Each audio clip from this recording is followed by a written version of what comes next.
my career had kind of ground to a halt. I kind of lost my direction in life, wasn't quite sure where to go next. And, you know, on a personal basis, I wasn't really perhaps in the best place mentally. What I want to get to in this episode is how he really came back, bounced back from what was actual failure to real success. So I thought, where do I go next? You know, I was running out of ideas, and I thought of you and New Leaf, and I thought, okay, I've got a new mindset, I've got a new proposition. But how did you leave behind that failure and then turn that into this positivity? How did you manage that?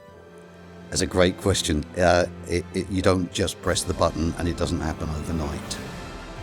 I had fear because I knew at that point, I'm 57 years old, I'm not going to just go and walk into another job, despite my previous career and reasonable success.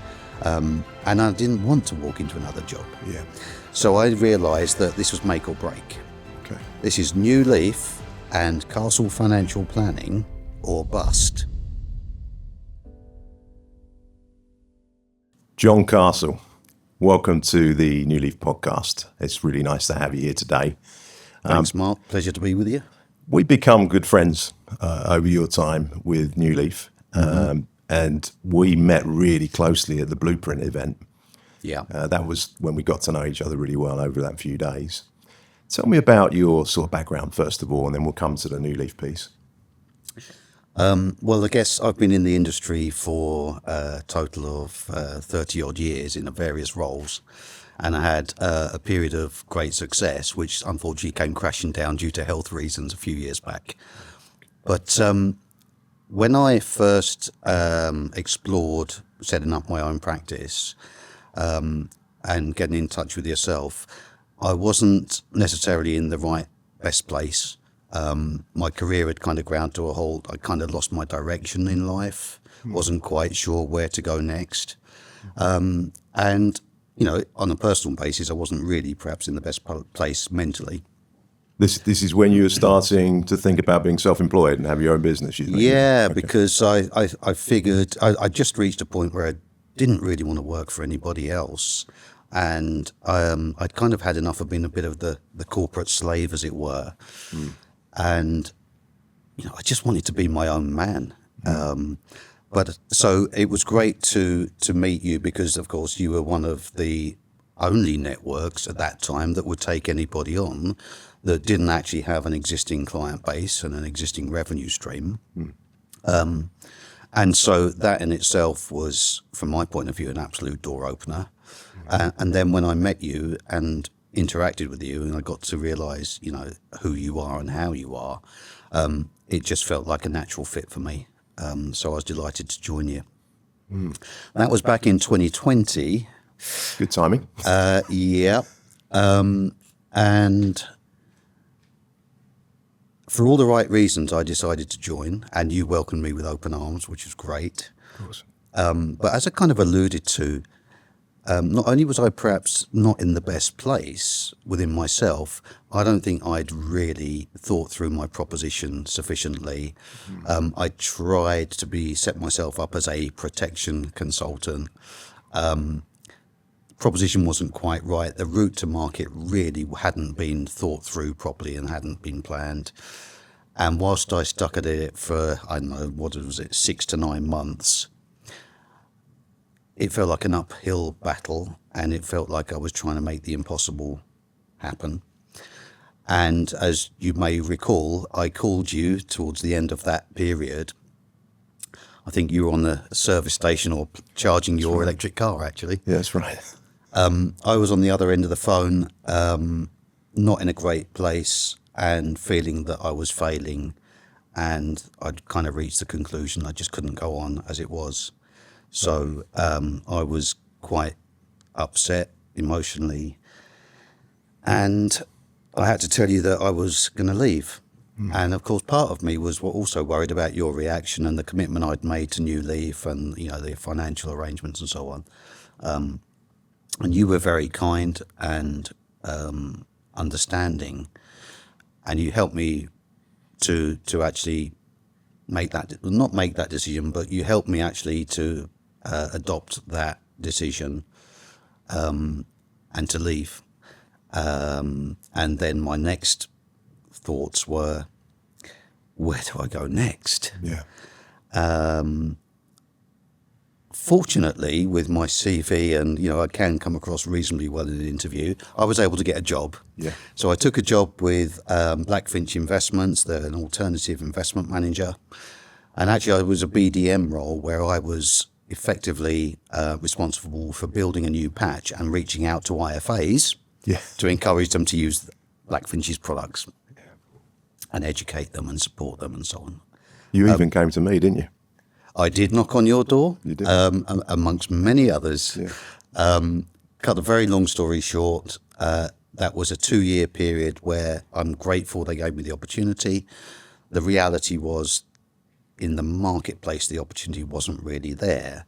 And whilst it gave me a job and some security and a chance to rebuild my sort of confidence and, to become proactive and effective, it wasn't the right opportunity.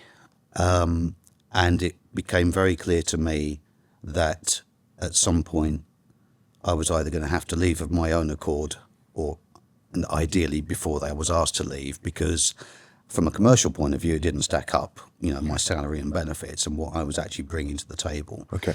And that wasn't necessarily as a failure of myself, but it was just the wrong opportunity at the wrong time in the wrong market, and a very niche market. So my time there was in some respects a positive because it got me back on my feet. On the other hand, it was holding me in a bad place because I knew that I was capable of so much more. And yet again, I felt restricted and unfulfilled, and my confidence and my pride in my work wasn't there. Interesting. And I also realised that a lot of advisors that I was dealing with in my time at Blackfinch weren't really embracing the tax efficient space and the planning opportunities that existed. So the people you were meeting, Yeah. the IFAs you were meeting during your day-to-day, weren't really... Embracing the tax planning opportunities and the products available. Okay. So I thought, where do I go next? I was running out of ideas, and I thought of you and New Leaf, and I thought, okay, I've got a new mindset, I've got a new proposition, it's tax and financial planning. I can set myself up as a tax and financial planning consultant and demonstrate how I can add real value to clients. So not am I just necessarily looking to gather their assets, I'm also looking to increase their financial position and that of their family by helping them to save income tax, capital gains tax, and or inheritance tax. And if I build that into my pitch, it'll be a differentiator than just I'm a pensions advisor, I'm an investment advisor, for example. Let's come back to the bounce back in a moment. Let's go, if I may, take you back to the mindset piece. Yeah. That's what interested me in what you said when you first started with New Leaf. You said you really shouldn't have done it because your mindset wasn't in the right place. You weren't in the right place mentally. Tell us a little bit more about that. It could help others. Yeah. Well, I guess I didn't know what I didn't know. I didn't know that I wasn't ready. I was acknowledging that I was in a bad place, but I thought I could push through it. Okay. And I guess it's only with the benefit of hindsight that I can now say I was not in the right place and I didn't have the right proposition and didn't have the right route to market, and I was fighting a losing battle, but I couldn't see it immediately at the time. But after 6 to 9 months, I guess the realization was there. And, when I came back the second time, There's a 2-year gap. 2-year gap, job elsewhere that hadn't panned out, where do I go next? I just think I had a renewed passion, a renewed idea on how I can build a successful business and how I can add value to my clients. And really the ideas of mapping out my proposition, and a big part of my initial success here, a second time round, is having set out my stall and having built a sales and a marketing and a sales machine, if you like, that is plastered across everything that I do and everything that represents my business, whether it's the website, whether it's the initial communications, how I conduct a first meeting, the follow-up emails. I've created insight documents into the 4 key areas that people want to plan around. So, how, investing for growth, security, and tax efficiency. Yeah. There's an insight document about that. There's another insight document about how to maximize your income in retirement. Another one on inheritance tax planning. What I've done is I've put together a suite of marketing material that is very simple but effective and is full of hints and tips to help clients think about the key things they need to consider to achieve their financial goals. So how did you leave behind the negativity of that first failure? Because failure is good in this scenario. Failure is really good. Yeah. But how did you leave behind that failure and then turn that into this positivity? How did you manage that?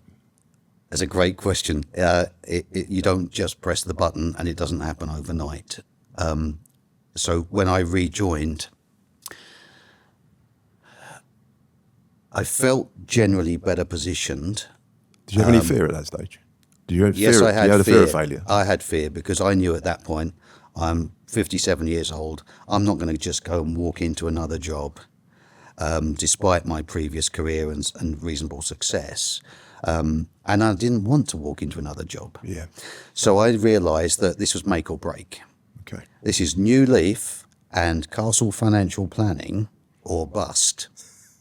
Wow. Now, literally, and I'll tell you how. I'll tell you why that is the case, or I'll just add a bit of flesh to that discussion. There was nowhere else for me to go, and I didn't want to go anywhere else.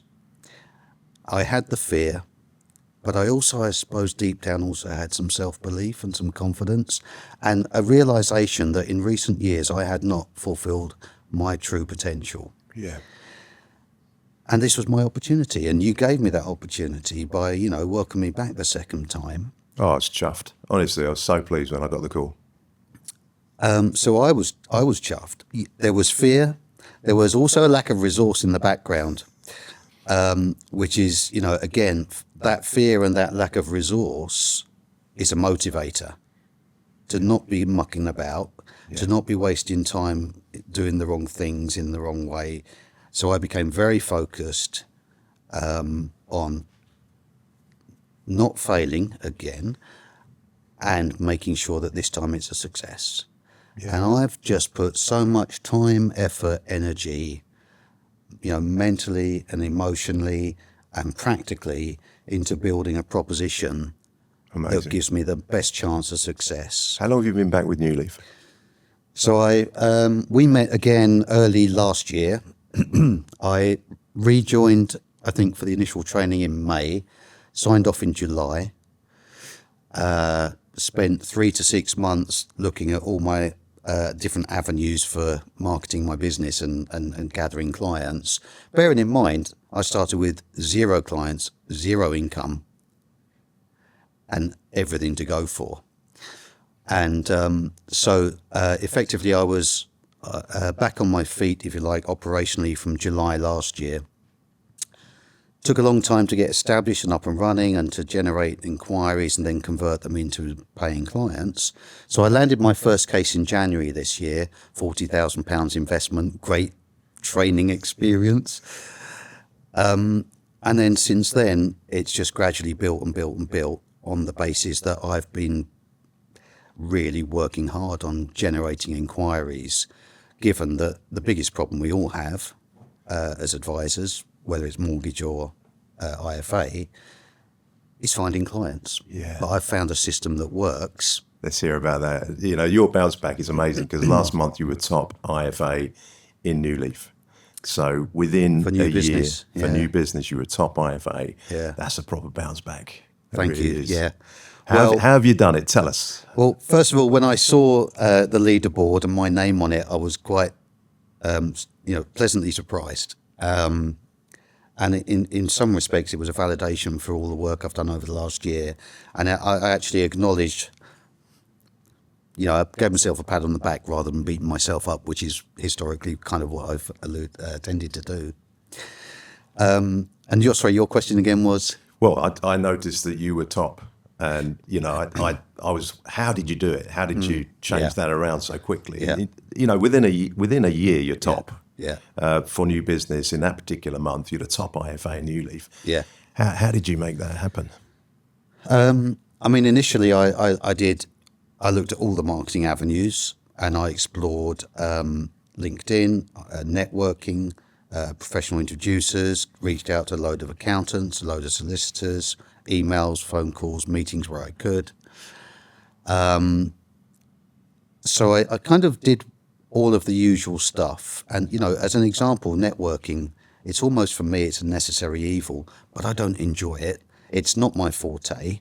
And for me, it doesn't work. It doesn't yield results. Yeah. So, what was Einstein said, the definition of madness is keep doing the same thing over and over again and expecting a different result. Yeah. So I learned from what didn't work. But also, when I got signed off in July to start trading, I immediately in July signed up to Unbiased. Okay. So as most people might be familiar, Unbiased is a lead generation organisation. So people looking for advice will go online. They'll say looking for advisor, looking for pension advice, and so on.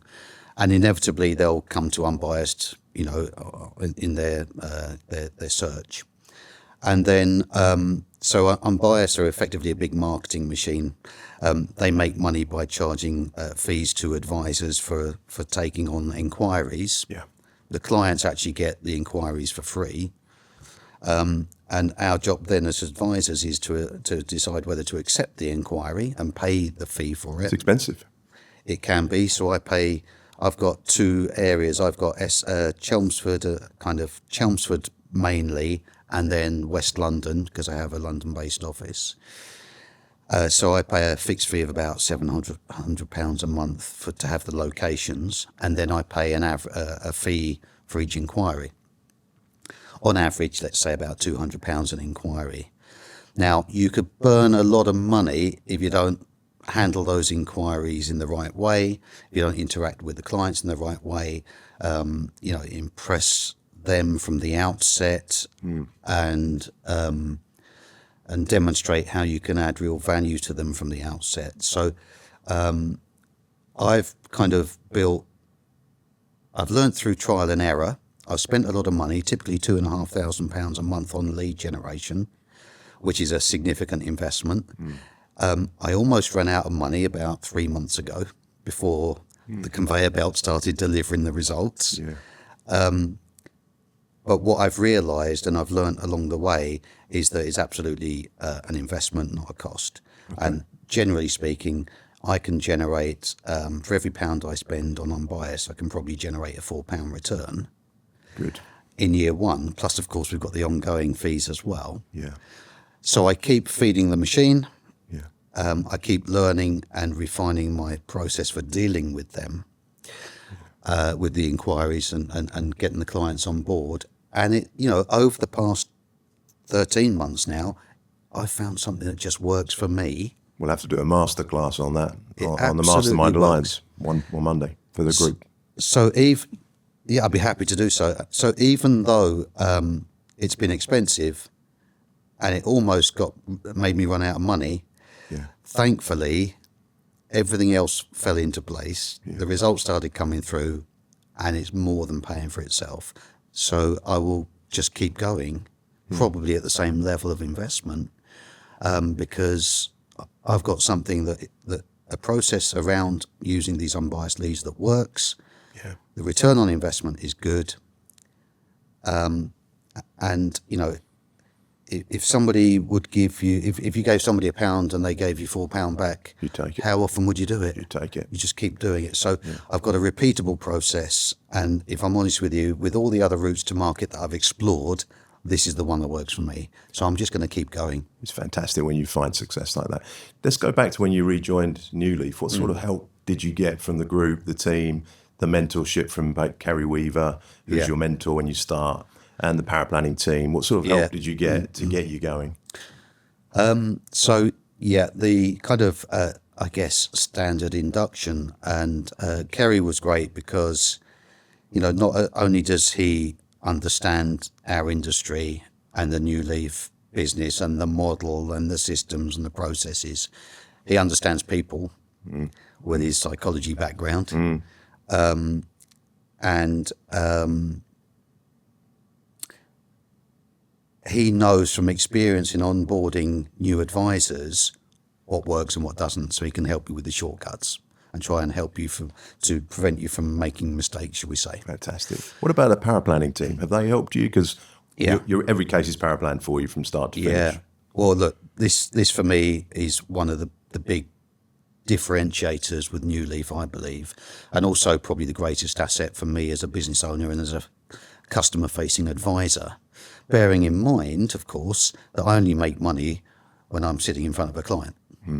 So the more time I spend sitting in front of a client and less time sitting at my desk shuffling papers or doing research. So when I realised when I joined the IFA side in phase 2 of joining New Leaf, when I realised that I'd get the letter of authority desk, the power planning desk, in technical support, full research, and all I really had to do was market, sell, engage with clients, gain their interest and their confidence, pitch my services, and take them on the journey, and then basically hand over all the back office stuff to you guys. Brilliant. For me, not only would I be bogged down in dealing with LOAs or research or report writing, which would suck up all of my time, it would be a mind distraction. It's fantastic. Success brings all that problems with it, doesn't it? So this podcast is all about turning over a new leaf in financial advice. As we conclude this meeting, it's been wonderful. What would you say is your new leaf that you're going to turn over for the foreseeable future? Well, what I would say is it probably doesn't come across in the short time that we've spoken, but I've had a pretty tough journey in the last several years.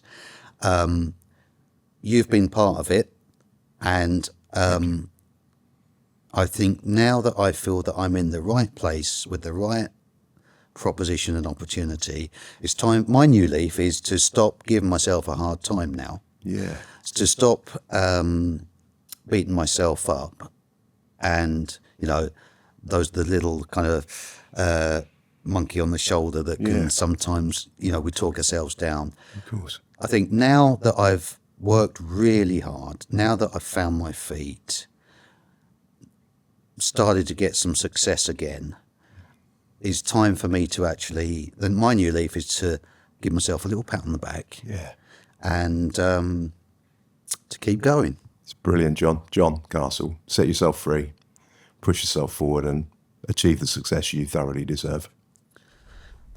Thanks, Mark.